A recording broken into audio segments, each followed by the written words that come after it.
नमस्कार, मैं doctor Deepak Khandelwal, senior consultant endocrinologist from Paschim Vihar, Delhi. आज हम बात करेंगे थायराइड के विषय में, बेसिक्स ऑफ थायराइड। थायराइड तो आप सभी ने सुना होगा, आपने काफ़ी बार सुना होगा फैमिली में किसी को थायराइड की प्रॉब्लम होती है, लेकिन लोगों को कन्फ्यूजन्स बहुत होते हैं। कुछ लोगों को लगता है थायराइड खुद एक बीमारी है, कुछ लोगों को लगता है थायराइड एक नॉर्मल चीज़ है। तो सबसे पहले तो हम समझें थायराइड क्या है। Thyroid basically it is a endocrine gland. ये एक नॉर्मल ग्रंथि है जो हमारे लोअर पार्ट ऑफ नेक यहाँ पर नॉर्मली सिचुएटेड होती है। एक नॉर्मल थायराइड ग्लैंड हर एक नॉर्मल पर्सन में होती है, मेरे पास है, आपके पास है। This is a normal gland which is there in everybody's body. Important चीज़ क्या है, ये एक हार्मोन बनाती है जिसको बोलते हैं थायराइड हार्मोन। ये थायराइड हार्मोन ब्लड में जाता है। सबसे इम्पॉर्टेंट चीज़ क्या है कि ये इसका production day to day basis पे कितना होना है, इसकी मात्रा ब्लड में कितनी होनी है, इसको बॉडी रेगुलेट करती है। इसका बॉडी का अपना एक सिस्टम है। तो एक नॉर्मल पर्सन में एक ऑप्टिमम अमाउंट में जितना हमें चाहिए उतना थायराइड हार्मोन डेली बेसिस पे प्रोड्यूस होता है और उसकी ब्लड में उतनी मात्रा मेंटेन होती है। सबसे इम्पॉर्टेंट चीज़ क्या है, जो ये थायराइड हार्मोन है, ये हमारी डे टू डे फंक्शनिंग को कंट्रोल करता है, बॉडी की मेटाबॉलिज्म को कंट्रोल करता है और हमारे जितने भी ऑर्गन सिस्टम्स हैं, चाहे वो लंग हो, चाहे किडनी हो, चाहे हार्ट हो, उनकी एक बेसिक फंक्शनिंग को कंट्रोल करता है। तो अभी तक मैंने जो समराइज़ किया है, थायराइड एक नॉर्मल ग्लैंड है, लोअर पार्ट ऑफ नेक में होती है। इससे एक हार्मोन बनता है थायराइड हार्मोन और उसकी एक ऑप्टिमम अमाउंट हमारी एक normal healthy day to day life के लिए इम्पॉर्टेंट होती है। अब इसके बाद हम समझेंगे कि थायराइड की प्रॉब्लम्स क्या हो सकती हैं, डिसऑर्डर्स क्या हो सकते हैं, या विकार जिसको हम बोलते हैं हिंदी में कि थायराइड के विकार क्या हो सकते हैं। प्रिंसिपली हम थायराइड की प्रॉब्लम्स को दो तरीके से डिवाइड कर सकते हैं। एक होती हैं स्ट्रक्चरल प्रॉब्लम्स, जिसमें जो थायराइड में जो यहाँ पे हम बात करते हैं थायराइड ग्लैंड है उसमें कोई स्ट्रक्चरल प्रॉब्लम्स हो जाएं, या एक होती है hormone imbalance, thyroid hormone imbalance. उसमें क्या होता है, जो मैं आपको बात कर रहा था कि एक ऑप्टिमम अमाउंट ऑफ हार्मोन उसमें या तो कम मात्रा में बनने लगे या ज़्यादा मात्रा में बनने लगे। पहले मैं बात करूँगा थायराइड हार्मोन इम्बैलेंस की। इम्बैलेंस में मैंने आपको बताया कि एक नॉर्मल थायराइड हार्मोन है, उसका एक ऑप्टिमम अमाउंट, इतना ही अमाउंट हमें चाहिए, इतना ही ब्लड में होना चाहिए जिससे हमारी नॉर्मल फंक्शनिंग चले। बेसिकली क्या हो सकता है, जब थायराइड की हार्मोन इम्बैलेंस होता है तो वो भी दो तरीके से हो सकता है। एक होता है कि थायराइड हार्मोन डेफिशिएंसी, या जिसको हम बोलते हैं हाइपोथायराइडिज्म। इसमें क्या होता है कि जितना हमें हार्मोन चाहिए उससे कम मात्रा में बॉडी बनाने लगती है।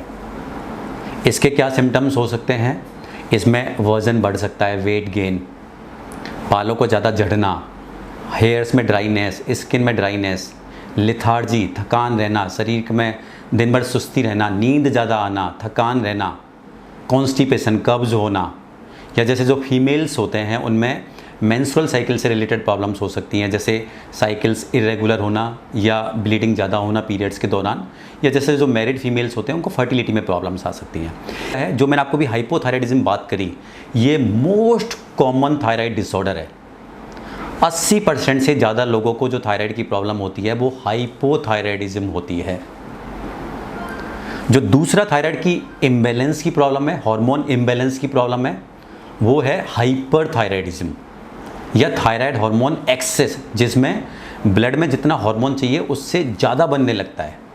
इसके सिम्टम्स क्या होते हैं, इसके ऑलमोस्ट अपोजिट सिम्टम्स होते हैं जो हमने हाइपोथायराइडिज्म में बात करी थी। जैसे इसमें weight loss in spite of good appetite या नॉर्मल एपिटाइट, इसमें वज़न कम होने लगता है एल्दो हम खाना ठीक से खा रहे हैं।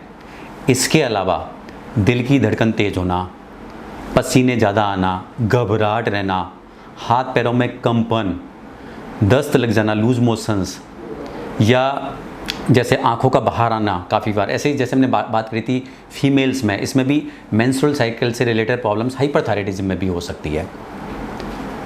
फिर हमने बात करी हार्मोन इम्बैलेंस की, जिसमें थायराइड की मात्रा ऊपर या नीचे हो रही है ब्लड में, थायराइड हार्मोन इम्बैलेंस।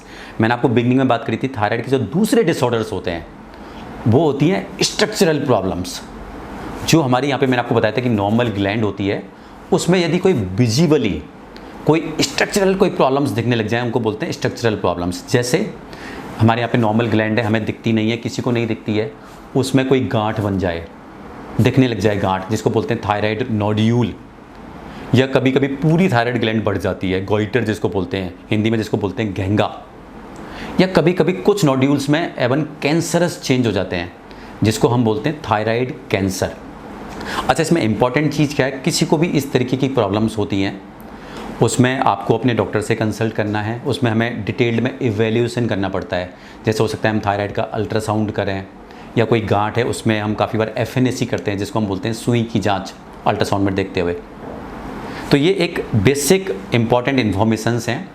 सबसे इम्पॉर्टेंट मैसेज क्या है? इम्पॉर्टेंट मैसेज ये कि थायराइड की जो भी प्रॉब्लम्स हैं उनको हम इजीली डायग्नोज कर सकते हैं, इजीली ट्रीट कर सकते हैं, और उनके आउटकम्स बहुत अच्छे हैं। जैसे मैं वर्स्ट टू वर्स्ट डिजीज़ की बात करता हूँ, ख़राब से ख़राब थायराइड डिजीज़ की बात करता हूँ, थायराइड कैंसर की, जो ऑब्वियसली बहुत रेयर है। जो मोस्ट थायराइड कैंसर्स हैं उनमें भी जो लॉन्ग टर्म प्रोग्नोसिस है, लॉन्ग टर्म आउटकम्स हैं, वो बहुत अच्छे हैं यदि हम उनको टाइमली डायग्नोज करें और टाइमली ट्रीट करें। ऑब्वियसली ये तो रेयर प्रॉब्लम्स हैं।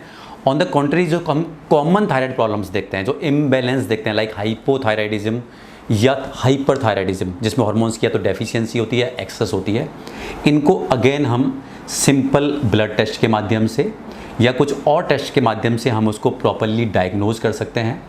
इन सभी के बहुत सिंपल और अच्छे ट्रीटमेंट हैं। इन ट्रीटमेंट को लेते हुए आप एक नॉर्मल ज़िंदगी जी सकते हैं। एल्दो कभी कभी ऐसा हो सकता है, जैसे मैं आपको बात कर रहा था, कॉमन जो डिजीज़ है हाइपोथायराइडिज्म, जिसमें कभी कभी आपको ये दवाई ज़िंदगी भर भी खानी पड़ सकती है, लेकिन दवाई सेफ़ है, लॉन्ग टर्म ली जा सकती है।